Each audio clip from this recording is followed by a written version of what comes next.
Olá, Tackers! Bem-vindos de volta ao Tack Talk. Hoje a gente tem aqui para conversar com a gente Tigu Soares. Ele é Customer Attraction Leader da IPNET. O que vem a ser isso? É a pessoa que atrai os clientes. E ele entende tudo do mercado das nuvens, do cloud. Seguinte, Tigu, primeiro, antes da gente começar, obrigada por ter vindo aqui conversar com a gente. Tigu, fala o que é Customer Attraction Leader. Eu tenho essa coisa da gente puxar isso aí para o inglês, mas nesse caso faz todo sentido, né? Não é um diretor de marketing, mas é. Enfim. É mais ou menos isso. O nosso marketing acaba sendo um pouco mais amplo do que isso. Então a gente fala da etapa de attraction, como a gente costuma falar que a gente adotou uma metodologia onde a gente coloca o cliente no centro de tudo. Tem até um nome bonito, a metodologia Customer Centric, que a gente chama. O primeiro ponto de acesso ao cliente ou as pessoas que venham a tocar a nossa marca, de fato é sempre feito pela minha área. É o nosso time que cuida disso, desde a parte do que seria a nossa imagem perante ao mercado, o que seria o branding, que a gente chama comumente por aí, até as etapas não só de marketing mais tradicionais, como também outras etapas como prospecção a frio do cliente, que é o que a gente chama de outbound, a prospecção com base em conteúdo, e acabam sendo termos naturalmente muito americanizados, né? A gente não tem meio como fugir disso. E como a gente hoje em dia atende não só Brasil como América Latina, e a gente é um dos maiores parceiros Google na América Latina, a gente está muito colado com o Google, então o inglês acaba sempre sendo um meio do caminho, já que para a Latam, se a gente falar espanhol, o brasileiro não vai entender muito bem. E se a gente falar tudo em português, para a Latam a gente vai seguir tendo esse problema. Então o inglês surgiu como meio termo disso. O que é a IPNET? Assim, você entende tudo do mercado da nuvem, né? Do cloud, que é um grande mercado hoje, que os jovens estão todos ligados, né? Sim, a IPNET hoje ela é um grande, digamos assim, ela é uma grande empresa de computação em nuvem. A gente oferece tudo aquilo que qualquer outra empresa de computação em nuvem, e às vezes segmentada, vai oferecer, desde a parte de geosserviços, né? Quando a gente está falando de aplicações em Maps, esse tipo de situação toda, serviços georreferenciados, traduzindo para o português, e aí acaba não ficando tão simples assim, até a parte de dados, a parte de análise de dados, a parte de engenharia de nuvem, a parte de segurança. A gente trabalha de fato a nuvem de ponta a ponta, e em último caso ali, no último caso não, mas já na ponta dessa lança do mercado de cloud, a gente trabalha também com o que a gente chama de licenciamento, né? Que é o licenciamento ou para Google Maps Platform, ou para Google Cloud Platform, ou então para Google Workspace, muita gente, o nome mudou recentemente, o famoso G Suite, ou o antigo Gmail. O Gmail, como é que funciona? O Gmail, ele tem esse nome, Google Workspace, porque ele é uma suíte de produtividade que vai muito além daquilo que é só o e-mail, né? A gente está falando de uma série de aplicações que existem e que não tem fim, porque estão sempre trazendo mais e mudando e tudo mais. IPNET surgiu como, né? E assim, vocês são pessoas formadas em que trabalham nisso? Então, a IPNET tem muita gente que nem formada porque a gente traz um pouco da cultura uma cultura que no Brasil é um pouco rara, né? Que é do empreendedorismo por vocação, sabe? O Fábio, nosso CEO, ele começou a IPNET ainda em 2002, então a gente já tem 20 anos de história aí, e a gente não nasceu na nuvem porque não existia nuvem naquela época. Mas foram se atualizando. Mas a gente foi se atualizando. Na época, a IPNET ela trabalhava com hardware, principalmente servidores de missão crítica, que eram mega computadores muito parrudos para determinados tipos de missão, né? De missão não, mas de empresa, né? Geralmente grandes empresas e tudo mais. E aí, em algum ponto dessa história, mais ou menos ali em 2006, 2007, a gente teve uma entrada dos grandes players no mercado, né? Esse mercado acabou mudando muito porque os grandes players acabaram chegando no Brasil, então isso parou de dar o retorno que dava antes. Então vocês migraram. O Fábio já estava antenado nisso junto com o pessoal que a gente já fazia algumas coisas para uma galera de meteorologia. A gente tem vários meteorologistas na IPNET, acho que deve ser uma concentração absurda de meteorologista por funcionário. Acho que você só deve achar mais gente em Instituto de Pesquisa Meteorológica mesmo. A gente tinha esse tipo de projeto e a gente trabalhava com esses serviços georreferenciados. E aí a primeira coisa que a gente fez nessa migração foi para essa área de serviço georreferenciado com o extinto Google Earth. Acho que a maioria dos tackers, principalmente os mais jovens, não devem fazer ideia do que era isso. Mas eu sei bem.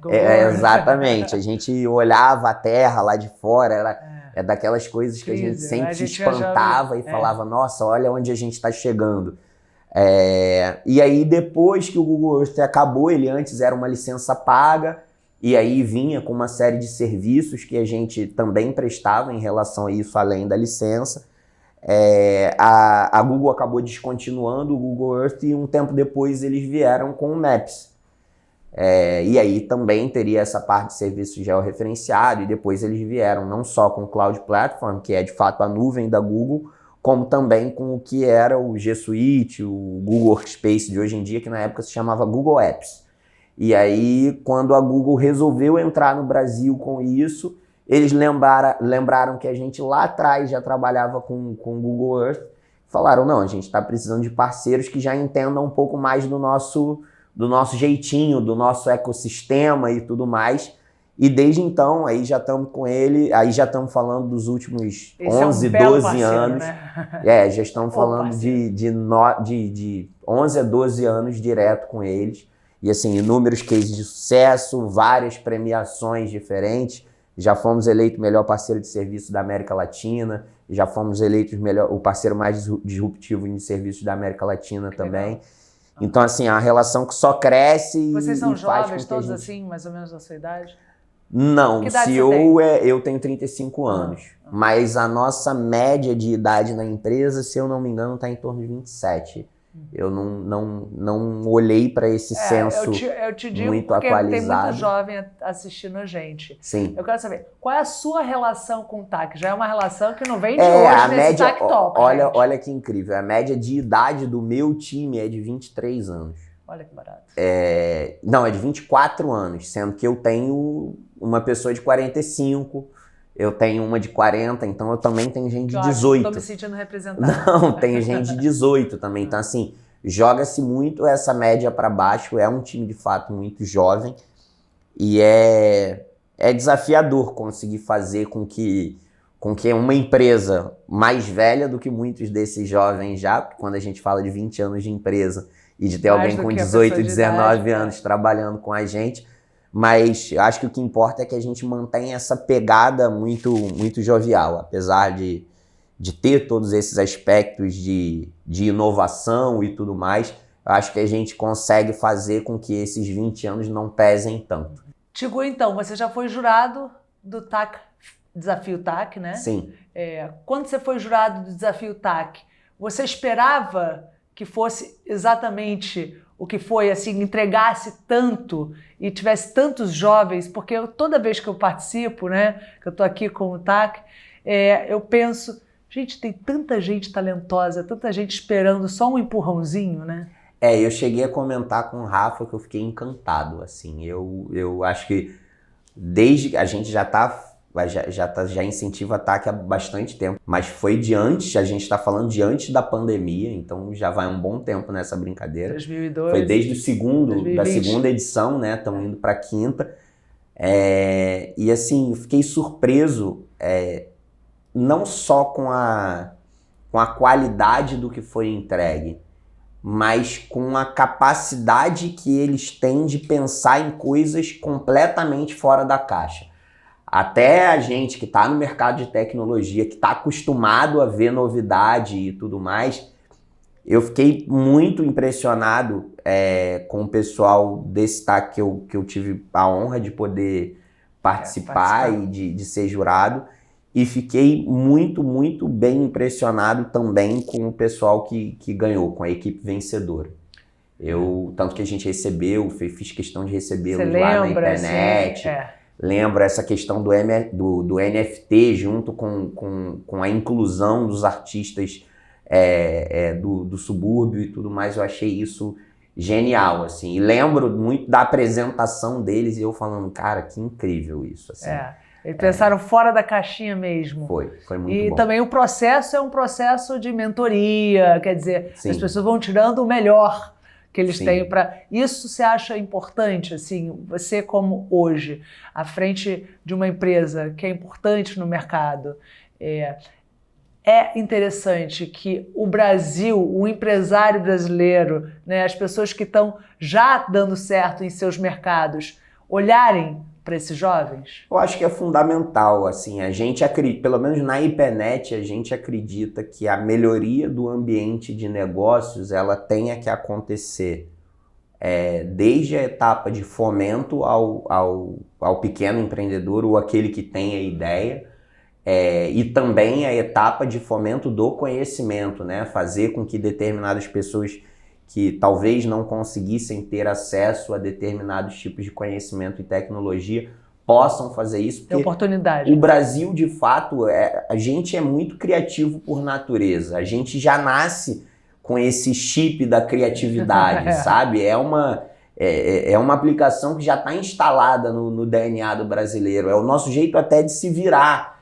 Então, imagina o que a gente pode fazer com incentivo, sabe? A gente acredita demais nesse fomento a partir de iniciativas educacionais, a gente acredita muito nisso, a partir de determinados tipos de mentoria que a gente possa fazer.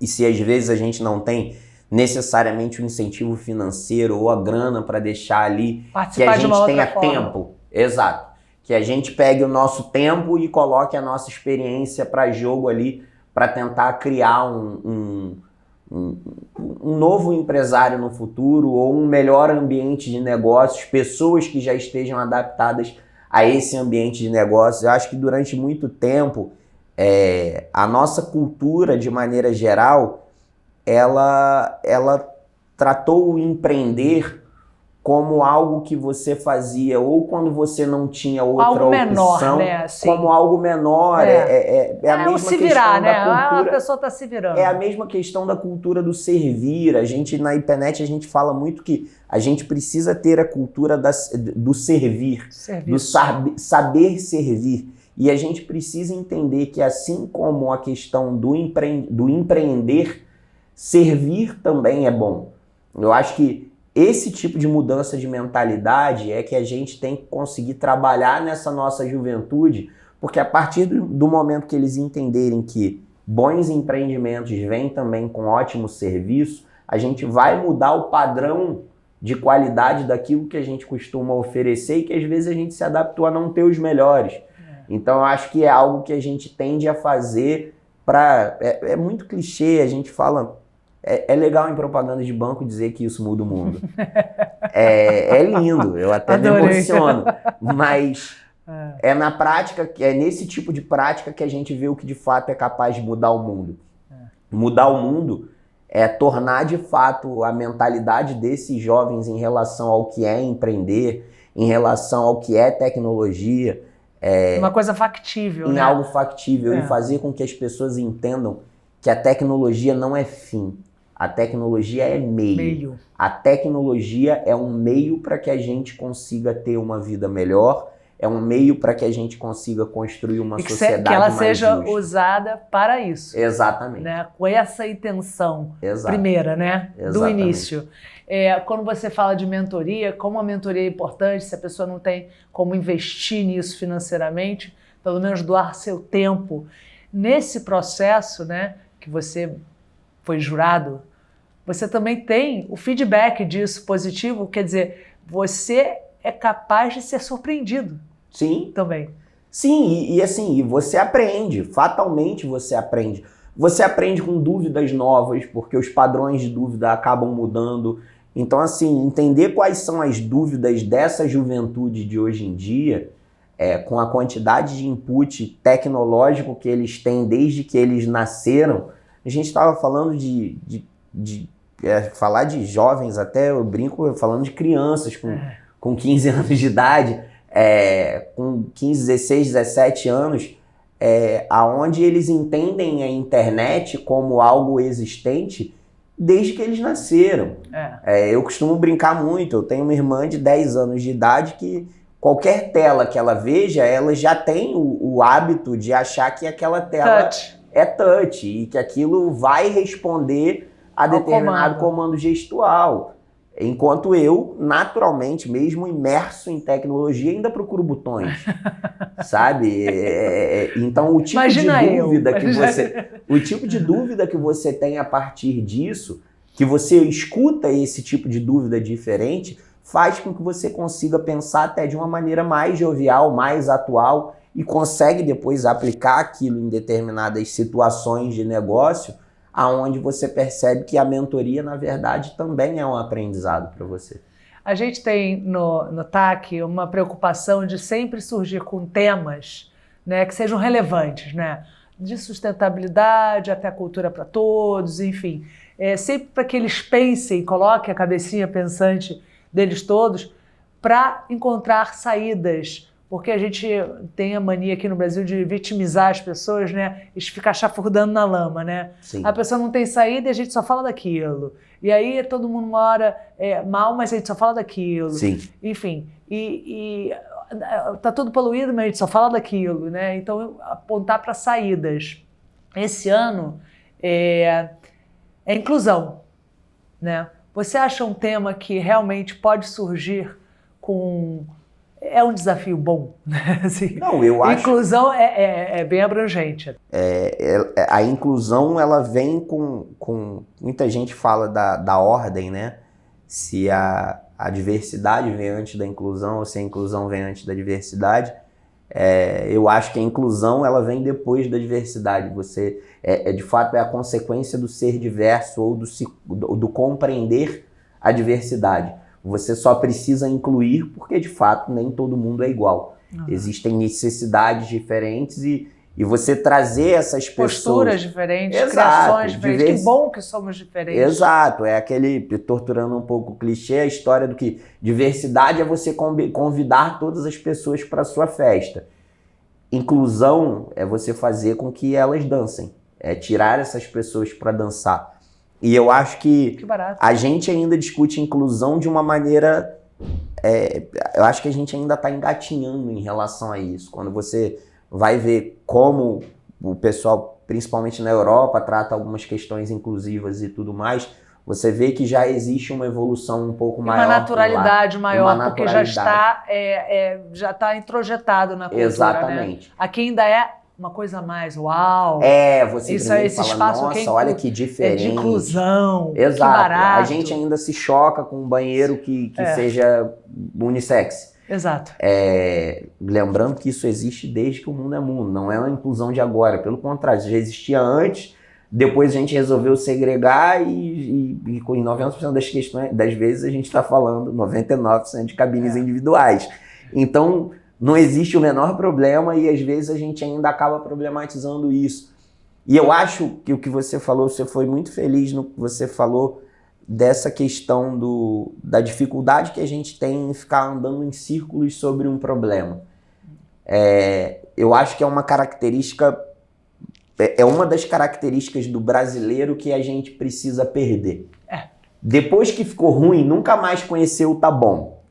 Né? Depois que conheceu o tá ruim, nunca mais ficou bom de novo. Então, não, é preciso que a gente, de fato, tire, rompa esse ciclo que não tem nada de virtuoso, ele é só vicioso mesmo, aonde a gente muitas das vezes fica gritando em torno de algo que está pegando fogo, falando, meu Deus, está pegando fogo. E aí o outro vem e fala a mesma coisa. Para aquilo, a gente né? precisa de uma atitude. Como sociedade, eu vivi muitos anos nos Estados Unidos, está longe de ser uma sociedade exemplo, mas tinha uma coisa que era interessante, assim, a questão da filantropia nos Estados Unidos é uma questão assim que já está introjetado na cultura. Sim, a pessoa vai trabalhar num banco, trata isso como mercado... caridade barata. É só uma forma de você se sentir bem. Ai, que bom, já fiz a minha parte. Já fiz a minha parte. Mas lá, assim, tem algumas empresas que você entra para trabalhar, você só tem que botar no quadradinho o quanto para qual, qual instituição vai. Exato. Porque com certeza X% do seu salário vai. Sim. Então, não é uma coisa questionável, não tem, é Sim. só escolher se vai para o exército disso, para as crianças, se vai para os idosos. Se vai... Exatamente. E você vê, lá existe muito essa cultura do... Quase todos os bilionários têm suas fundações voltadas para caridade, porque e o negócio muitos daqueles não que a gente é nem passear, conhece, inclusive. O negócio deles não é tanto passear com o carro. É assim, exato. Nas grandes rodas, nos grandes ciclos, eu já tive em algumas situações que o papo é quem você está apoiando, que universidade, com que pesquisa você está apoiando, o que você está fazendo lá pelo aquele país da África, que está todo mundo aqui colaborando, você também está. E assim, a disputa é essa. Exato. Que bom que seja saudável, pelo menos, essa disputa, né? Então eu prefiro que as disputas sejam nesse meio. Eu acho que assim, a gente ainda precisa evoluir em relação a isso. E aí é uma questão de evolução de mentalidade social. A gente precisa... Eu acho que a gente primeiro precisa se identificar mais como uma sociedade homogênea, com similaridades. Eu acho que a gente precisa muito mais de unidade, para que a gente possa fazer isso. Então, acho que a gente está num momento onde a gente vai precisar, não sei se vai ser nesse momento, isso pode demorar muito mais tempo do que eu imagino, mas a gente vai precisar curar algumas feridas e algumas fissuras que nós mesmos provocamos a esse nosso meio enquanto sociedade, para que a gente possa sair fortalecido disso e tentar entender um pouco melhor como a gente pode mudar as coisas. Porque a gente também espera muito só que exista um ambiente... do Estado, né? Exato. Que exista um aparato civil... estatal para que determinadas coisas porque isso é histórico, né? É aquela coisa paternal. Exato. Mas a sociedade civil tem que se mobilizar. O TAC é uma mobilização de pessoas que pensam na sociedade civil e falam, olha, vamos tentar fazer o negócio acontecer assim, vamos tentar dar acesso para alguns alunos de algumas escolas que sejam, mas dando acesso. Porque as pessoas acham que não vale a pena fazer isso porque você vai fazer com alguns alunos de algumas escolas.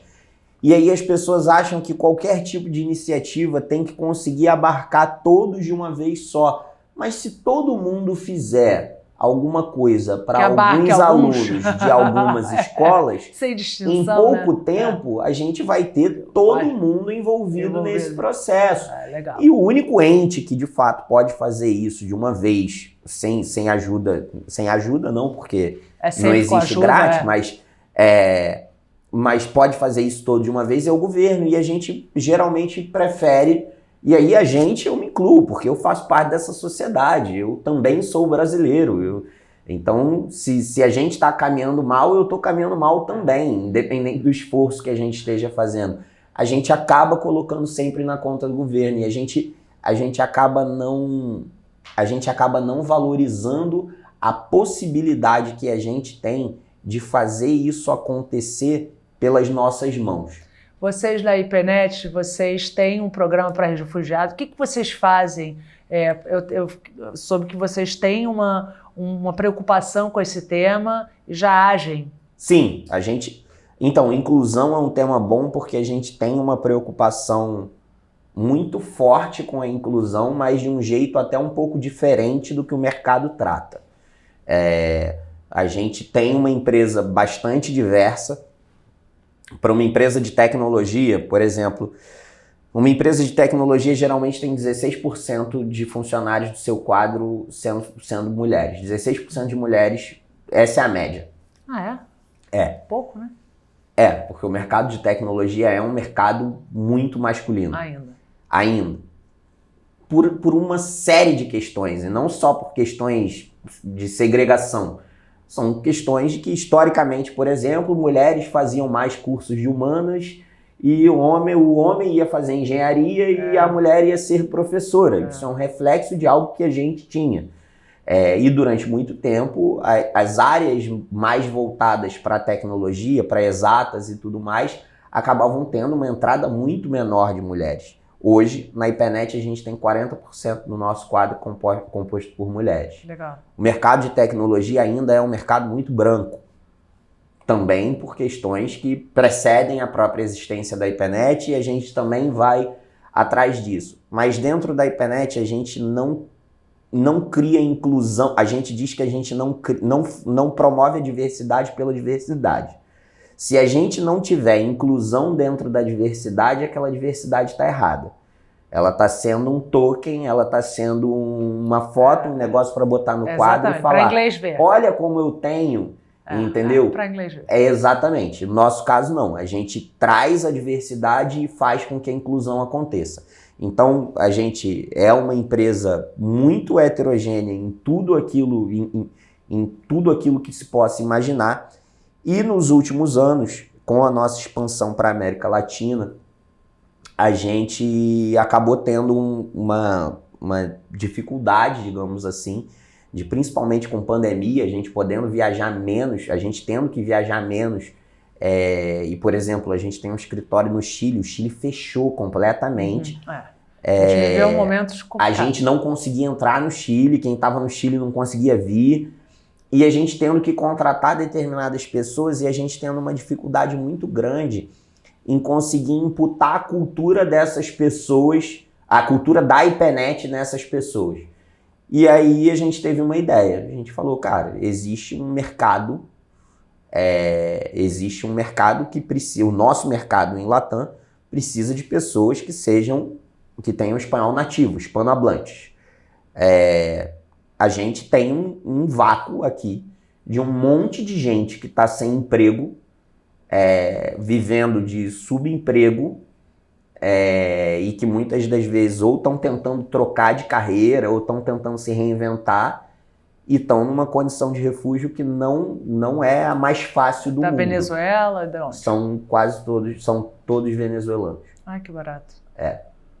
Já fizemos algumas entrevistas também com cubanos, mas hoje a gente tem só venezuelano. Todos os nossos refugiados, né, fazem parte da empresa. São venezuelanos. Eles já tinham expertise no assunto? Alguns ou vocês foram sim, outros criando? não. A gente formou alguns outros e agora a gente está com um projeto também de formação. A gente está para lançar o IPNET Academy, que é um braço de educação da IPNET, aonde parte disso vai ser pegar alguns desses refugiados de língua espanhola e, de fato, treinar essa galera em computação em nuvem e fazer com que, de fato, eles estejam aptos a trabalhar não só na IPNET, mas também em outras empresas do mercado. A gente acredita que formação de profissionais pro mercado, que é algo que está faltando, a gente está precisando de material humano para computação Isso é ótimo eles em nuvem, ouvirem, né? Dando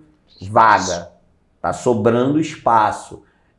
A quantidade de gente que a gente forma e acaba perdendo para o mercado, para a gente é do jogo. A gente também não nega ser uma empresa formadora. Né?